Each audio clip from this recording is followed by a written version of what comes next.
നല്ല വിളഞ്ഞത് തന്നെ. ഓമ ഞങ്ങളുടെ നാട്ടിൽ പറയുന്ന പേരാണ്, പല നാട്ടിൽ പല പേരായതുകൊണ്ടാണ് ഈ പ്രശ്നം ഉണ്ടാവുന്നത്. പലരും പറയും ഞങ്ങളുടെ നാട്ടിൽ ആ പേരല്ല പറയുന്നത്, വേറെ പേരാണ്. ഓരോ നാട്ടിലെ സംസാര ഭാഷ അനുസരിച്ച് വ്യത്യാസമുണ്ടാവാം, പക്ഷെ സാധനങ്ങൾ മാറുന്നില്ല, പേര് മാത്രമേ മാറുന്നുള്ളൂ. അപ്പോൾ കപ്പയ്ക്ക അല്ലേ ഓമയ്ക്ക എന്ന് പറയുന്ന ഒരു സാധനം, ഇത് ഒരു ദിവസം കൂടെ കഴിഞ്ഞാൽ കിളി നമുക്ക് തരത്തില്ല. കാരണം അവർക്ക് എന്തെങ്കിലും കഴിക്കണമല്ലോ, അവർ കഴിക്കും. നമുക്ക് കഴിക്കണം എന്നുണ്ടെങ്കിൽ നമ്മളത് സമയോചിതമായിട്ട് നമ്മുടെ ആവശ്യത്തിനുള്ളത് നമ്മൾ എടുക്കുകയും ബാക്കിയുള്ളത് കിളികൾക്ക് കൊടുക്കുകയും ചെയ്യണം. സ്വന്തം പുരയിടത്തിലായതുകൊണ്ട് അല്പം കൂടുതൽ ചെത്തിക്കളഞ്ഞാലും കുഴപ്പമില്ല കേട്ടോ. നമ്മൾ വില കൊടുത്ത് വാങ്ങുകയാണെങ്കിൽ ഇത് നല്ല വിലയുള്ളൊരു സാധനമാണ്.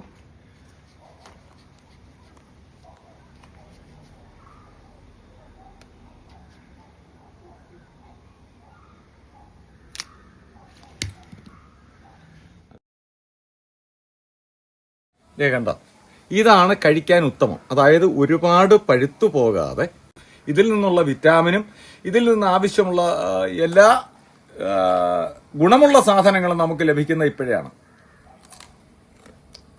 കരികര എന്ന് കടിക്കാം.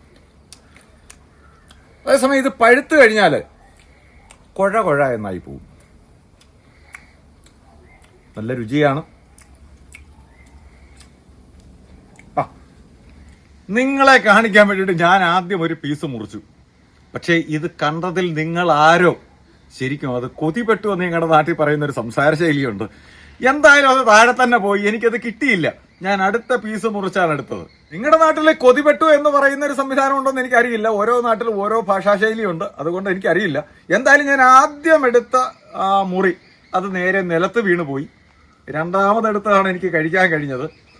അതിന് കൊതിപ്പെട്ടെന്ന് ഞങ്ങളുടെ നാട്ടിൽ പറയും, നിങ്ങളുടെ നാട്ടിൽ എന്താ പേര് പറയുന്ന അറിയില്ല.